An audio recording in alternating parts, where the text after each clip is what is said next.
Hello, hockey, basketball, and soccer fans. My name is David. Thought I would start this video shortly before 10:40 on the evening of Monday, 21st of October, 2024, Eastern Daylight Time. So yes, I'm going to, in a previous video, discussed the slumping Nashville Predators. This time, I'm going to discuss the Oilers and how badly they've played.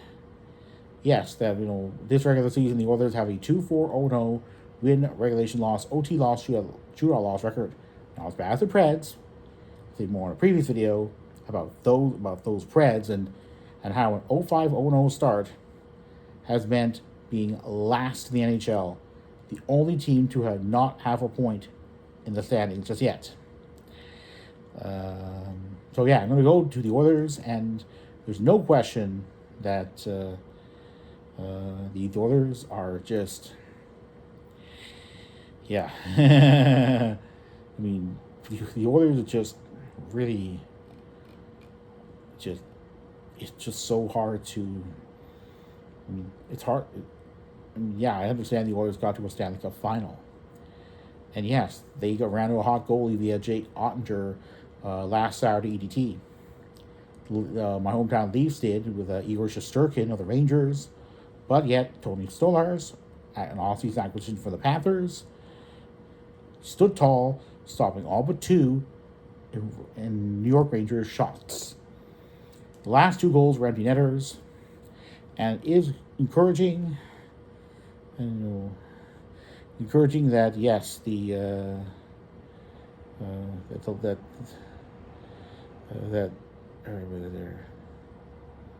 that in the second period the Leafs had already been up 4-1.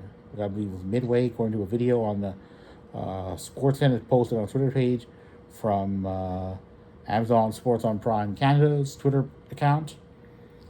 So yes, so that's very encouraging news. It was not a couple of empty netters that resulted in that.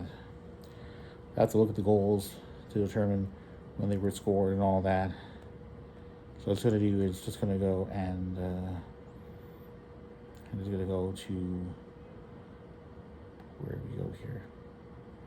Okay, Leafs win, and Cheeseman. Right, that's Stolarz. All right, so stole the goalie.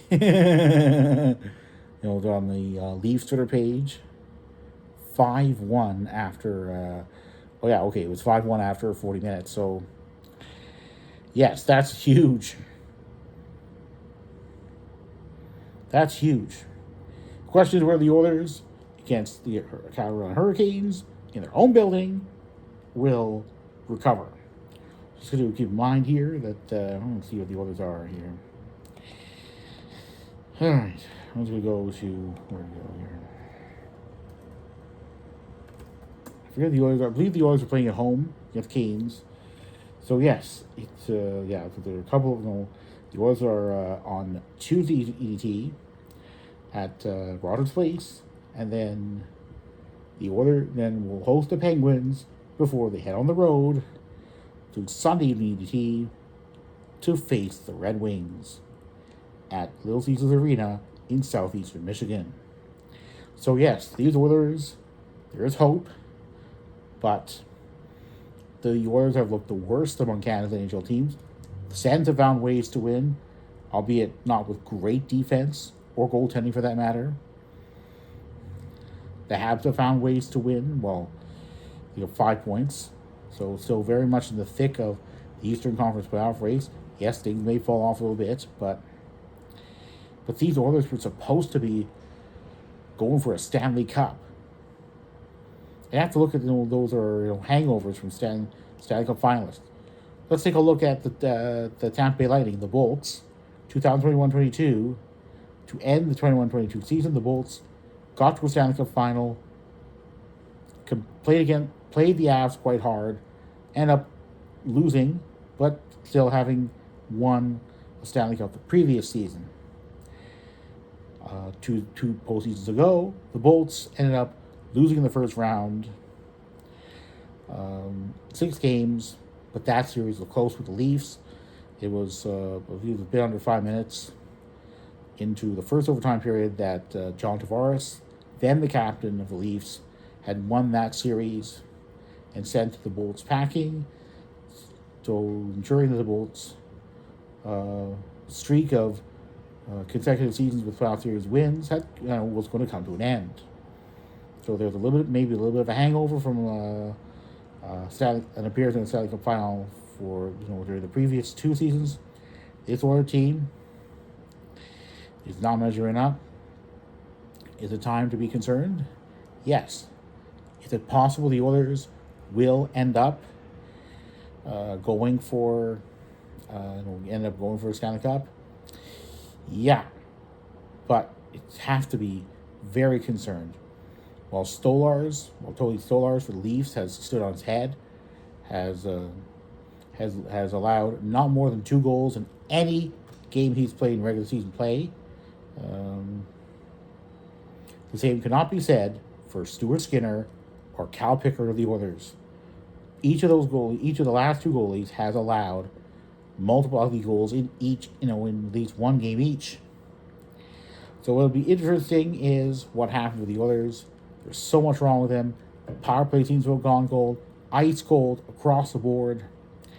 Here's a video on TSN from episode of TSN That's Hockey. So with the usual host Gino Retta, and with Ryan Rashog and him having discussed the Oilers' ice cold offense, how to fix the ice cold Oilers. Well, there's a lot to do, and I got to watch late Sunday EDT edition of the Got Your Back podcast, and it was all across the board. So many problems. Goaltending was not very good. Stuart Skinner was very good on Saturday EDT. It was just so many Oilers no-showed. You have to ask. I understand that that the players have off games. Problem with the Oilers is that too many players at the same time have had off nights, and it's not so clear how the Oilers are going to turn things around. The Canes last season easily qualified for a playoff spot, so I don't think the Canes will be an easy opponent. Again, of course, let's see what happens. It'll be very interesting. I believe there'll be other games on as well. I forget how many there are. I have to look at the. What I was going to do is, all right, here we go to how many games there are on Tuesday EDT. I'll look that up relatively quickly. So what we'll do is on Tuesday, in terms of Canadian teams in action, or the Preds, we have the Habs hosting the Rangers, the Leafs in an away game against the Blue Jackets, Jets in an away game against St. Louis Blues. The Winnipeg Jets will be playing their second away game of the entire regular season. Four of them having it at home, but that'll be a good test for them. The Canucks will be at the United Center to play the Blackhawks. The 8:15 Eastern Daylight EDT start. Broadcast start time. The game will start by 7:30 or so. Broadcast start time. So have Rangers Habs. We'll see there. Canucks Blackhawks. The Oilers will be hosting the Canes. 9 Eastern Daylight time. And then Sens in an away game against the Utah Hockey Club. So it'll be very interesting games. Flames will be hosting the Pens. 9:30 Eastern Daylight time. So I don't know how many of those games I'm going to watch. Are the Preds going to be there? Oh yeah, Preds hosting the Bruins. I don't know how many of those games I'm going to watch, because there are going to be a lot of them on. It may be that I'm going to watch the Canucks, Oilers, and Sens, find out which of them are going to win. The Oilers really is about turning things around, because the Leafs have this season been rough. When I come to the games of the Oilers, how many games have the Oilers this regular season allowed under this many goals. I count just this many games. That's right, one game, a 4-2 win over the struggling Preds.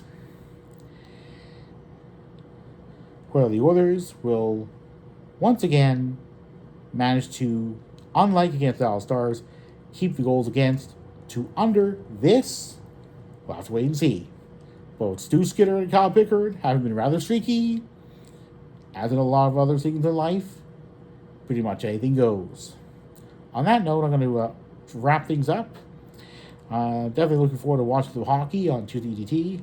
I don't know how many. We'll have to check TV guides to determine which of the games are going to be on and on which channels. Because I know that the ESPN just says, oh, it's ESPN Plus or whatever, yeah, for all of them. So that's for TV networks based in the contiguous United States. So I'll have to look at the Canadian ones to determine which ones are going to be regionally restricted and which ones won't be. But then, either way, I'm going to say goodnight and get on with my Monday EDT and see how the rest of the week goes.